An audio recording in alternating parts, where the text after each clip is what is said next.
രാവേറയായി പൂവേ പൊൻചെമ്പനീർ പൂവേ ഒരു യാത്രികൻ ഈ വഴി പോകെ നനുത്തൊരു കാൽ പെരുമാറ്റം കേട്ടുണരും ഇരുൾ വീണ മനസ്സിലൊരിത്തിരി പൂവിരൽ തൊട്ടൊഴിയൂ. അടിപൊളിയായിരുന്നു. Thank you. First golden mic നമ്മുടെ തിരുമേനിയുടെ വരികളിലാണ് കിട്ടിയത് അല്ലേ? അതെ, അതെ. നമുക്ക് ചോദിച്ചു നോക്കാം. ചോദിക്കാം. തിരുമേനി എങ്ങനെയുണ്ടായിരുന്നു നിവേദുട്ടന്റെ പാട്ട്? ഓ മൊത്തം കൊഴുത്തു പാട്ട്. Thank you sir. എടുത്തു. Okay Sharath sir. ഹായ് മക്കളെ, ഹായ് ഹായ് സർ. നന്നായിട്ട് പാടി കേട്ടോ thank you sir. Thank you. മോനെ. എനിക്ക് ടോട്ടലി ഒന്ന് പറയാനുള്ള മോന് ഓവർ. അത് നീ തൊണ്ട അടപ്പുണ്ടോ കുഞ്ഞിന്? ഇല്ല.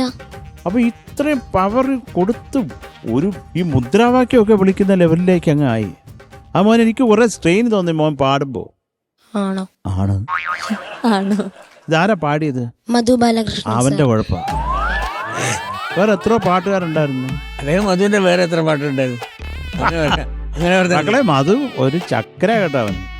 പക്ഷെ എന്നാലും ഇങ്ങനെയൊക്കെ പറയും. നമ്മളിങ്ങനെയൊക്കെ പറയും മോനെ.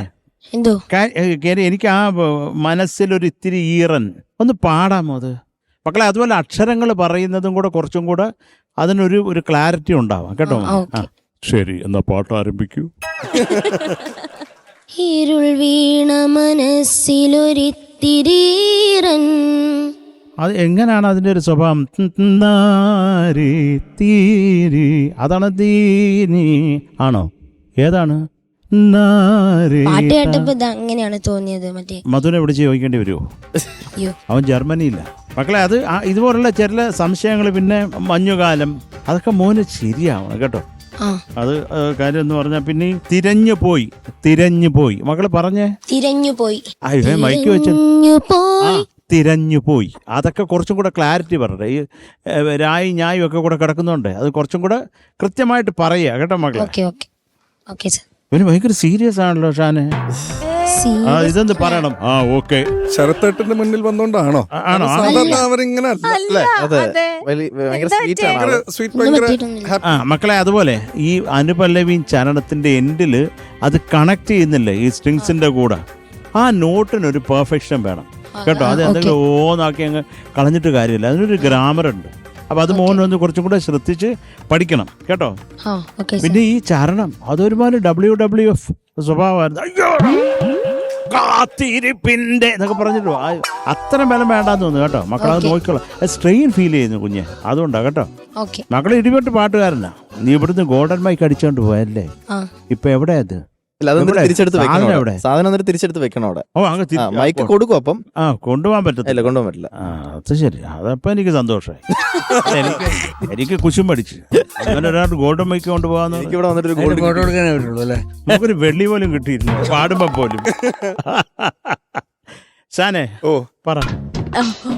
കേട്ടാ നമുക്കറിയാം പണി, നമ്മൾ നോക്കിക്കോളാം. നിവേദൂട്ടാ ഇവൻ എന്തോ പറ്റിയില്ലേ ഷാനിക്ക? കോട്ടിട്ടേന്റെ ആണോ ഇനി? സാധാരണ മുണ്ട കൊടുത്തല്ലേ വരാറ്. അയ്യോ എന്റെ പൊന്നെ വേണ്ട. നിവേദ എന്തായാലും സാധാരണ പാടുന്ന ആ ഒരു ലെവലിലേക്ക് വന്നിട്ടില്ല. എനിക്ക് പല വാക്കുകളും പാടിയതൊന്നും എനിക്ക് മനസ്സിലായില്ല. നന്നായിട്ട് ഫൈറ്റ് ചെയ്യുന്ന ഒരാളും ഒട്ടും ഫൈറ്റ് ചെയ്യാത്ത ഒരാളും തമ്മിലുള്ള ഒരു ജുഗൽബന്ദി പോലെ ഉണ്ടായിരുന്നു. പിന്നെ ഇപ്പം ശരത്തേട്ടൻ പാടിപ്പിച്ച് ഇരുൾ വീണ അവിടെ ഭയങ്കരമായിട്ട് അങ്ങ് താണു. അപ്പൊ രണ്ട് എക്സ്ട്രീംസ് പോലെ ഫീൽ ചെയ്തു. പിന്നെ ആ ലോ വരുന്ന ഭാഗങ്ങളിലൊന്നും എന്താണ് പാടണേന്നുള്ളത് മനസ്സിലായില്ല കേട്ടോ.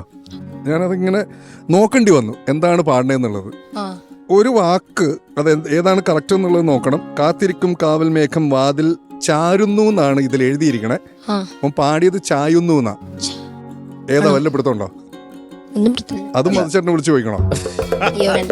ജർമ്മനിയിലേക്ക് ഒരു കോൾ ചെയ്തിട്ട് കുറച്ച് ഡൗട്ട്സ് ഉണ്ടെന്ന് പറഞ്ഞാലോ? ഈ ഒരു പാട്ട് കാരണം അത് ഭയങ്കര ബിസിയാണ്. അത്ര ഡൗട്ടാ. പിന്നെ ഈ ഒക്കെ കുറച്ച് അവിടെ ഇവിടെ ഒക്കെ കുറെ സ്ലിപ്സ് ഉണ്ടായിരുന്നു. നിവേദ് സാധാരണ പാടുന്ന പോലെ അല്ല ഇന്ന് പാടിയത്. ഓക്കെ, അപ്പൊ അത്രേ ഉള്ളൂ മോനെ കേട്ടോ. All the best. Next time കുറച്ചുകൂടെ നമ്മുടെ പഴയ നിവേദ് കേട്ടോ. താങ്ക് യു ഷാനിക്ക. ഹരിച്ചേട്ടാ നിവേദ് എന്തോ സാർ? ഒരു ഓക്കെ പെർഫോമൻസ് ആയിരുന്നു. Thank you sir. മെയിൻലി ഇതിന്റെ സ്കെയിൽ ഒരുപാട് മാറ്റിയോ? ഇതിന്റെ ഒറിജിനൽ എത്രയാ സ്കെയില്? ഒറിജിനൽ സി ആണെന്ന് തോന്നുന്നു. ഇപ്പൊ ഏതിലാ പാടിയ മോൻ? B flat. ശരി, പക്ഷെ അത് മേ ബി മോന്റെ ആ ഒരു മോൻ ബാക്കി റൗണ്ട്സിലൊക്കെ പാടിയപ്പം ഇപ്പോഴത്തെ ആ ഒരു വോയിസ് ചേഞ്ചിങ് സ്റ്റേജിൽ സ്യൂട്ട് ആവുന്ന പാട്ടിലായിരുന്നു ഇതുവരെ എടുത്തത്. അപ്പൊ ഇത് ഒരു തുടങ്ങുന്നത് ഒരു മേളിലല്ലേ തുടങ്ങുന്ന സാർ ഈ സോങ് അങ്ങനെ. അപ്പൊ അത് ഓൾറെഡി മൈൻഡിലുണ്ട് ആൾക്കാരുടെ. അപ്പം കേൾക്കുന്നവർക്ക് ചിലപ്പോൾ വിചാരിക്കും ആ ഒറിജിനൽ പോലെ. അപ്പം അതിന്റെ റീസൺ ഇതാണ്, സ്കെയില് ഭയങ്കരമായിട്ട് ചേഞ്ച് ചെയ്തിട്ടുണ്ട്.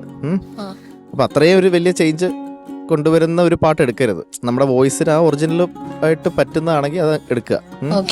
പിന്നെ മൈക്ക് പ്ലേസ്മെന്റ് നീ കറക്റ്റ് ടോപ്പ് പോർഷനിൽ പോകുമ്പോൾ അടുത്തോട്ട് വെക്കുന്നുണ്ട്, തിരിച്ച് ചെയ്താൽ മതി. അതായത് മേളിലോട്ട് നമ്മളിങ്ങനെ പാടി ത്രോ കൊടുക്കുന്ന സമയത്ത് കുറച്ച് മൈക്ക് നീക്കണം, അല്ലെങ്കിൽ ഭയങ്കരമായിട്ട് അതങ്ങ് പീക്കടിക്കും.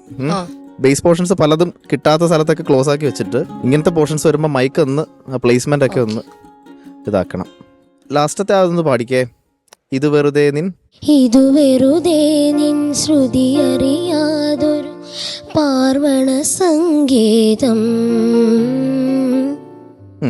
ഓക്കെ, പലതിനും അങ്ങനെ ഒരു ക്ലാരിറ്റി ഇല്ല. നേരത്തെ ശ്രുതി നല്ല പാടിയത്, വേറെന്തോ ഒരു വാക്കാ പാടിയത്. പിന്നെ ലാസ്റ്റ് ഇതിൽ ഇത്രയും വെയിറ്റ് വേണ്ട മോനെ. ഇതൊരു സിമ്പിൾ ഒരു ലൈറ്റ് ഹാർട്ടഡ് പാട്ടാണ് ശരിക്കും. അതിൻ്റെ വേർഡ്സ് അങ്ങനല്ലേ, പൂവേ, അതൊക്കെ അങ്ങനെ ലൈറ്റായിട്ട് പാടി വിടേണ്ടതാ. അപ്പം മോൻ ആ ഒരു അത്രയും ബലം പിടിക്കണ്ടായിരുന്നു. എനിക്കതാ തോന്നിയത്. ഒരു റെസ്ലിംഗ് കറക്റ്റ് WWF ആയിരുന്നു കുറച്ച് നേരം അവിടെയൊക്കെ കേട്ടോ. All the best. അപ്പം ബെറ്റർ പെർഫോമൻസ് ആയിട്ട് വരണം അടുത്ത പ്രാവശ്യം. നിവേദന ഇതൊന്നും അല്ല പ്രതീക്ഷിക്കുന്നത്, ഒരുപാട് പ്രതീക്ഷിക്കുന്നുണ്ട്. മക്കളെ ഇത് ആരാ എഴുതിയത്? ഇത് ഗിരീഷ് പുത്തഞ്ചേരി സാർ. അതറിയാം. ഇതിനകത്ത് എഴുതിയതാരാ? ഈ എഴുതി തന്നതാരാ? അമ്മ. നല്ല കൈയക്ഷരം കേട്ടോ, നല്ല കൈയക്ഷരം, വെരി ബ്യൂട്ടിഫുൾ. നിവേദുട്ടാ, അപ്പൊ നമുക്ക് മാർക്സ് ചോദിക്കാം. ഹരിച്ചേട്ടാ ഇത്തവണ 7.5. Thank you sir. Thank you ഹരിച്ചേട്ടാ. ഷാനിക്ക 7.5. Thank you sir. 15 മാർക്സ് ആണ് കിട്ടിയിട്ടുള്ളത്. അടിപൊളി, കുഴപ്പമില്ല. പക്ഷെ ഇനി ഇത് വാങ്ങരുത്. ഓക്കെ, ഇനി അടുത്ത റൗണ്ട് അടിപൊളിയാക്കണം. ചേട്ടൻ ഈ മാർക്കിന്റെ കാര്യം കൂടി ഒന്ന് പറ. ശരത് സാർ എഴുതിയിടുന്ന എനിക്ക് ഉറപ്പാണല്ലോ. ഇപ്പൊ അടുത്ത കുട്ടിയുടെ മാർക്ക് എഴുതിയിടണേ. അതിപ്പോഴല്ല, അത് വന്നു കഴിഞ്ഞിട്ട്. മക്കളെ ഇത് മോൻ്റെതാ കേട്ടോ. കേട്ടോ, നന്നായി പ്രാർത്ഥിച്ചോ. ഇടാൻ പോവാ. ഇട്ടേക്കട്ടെ. ഇട്ടോ.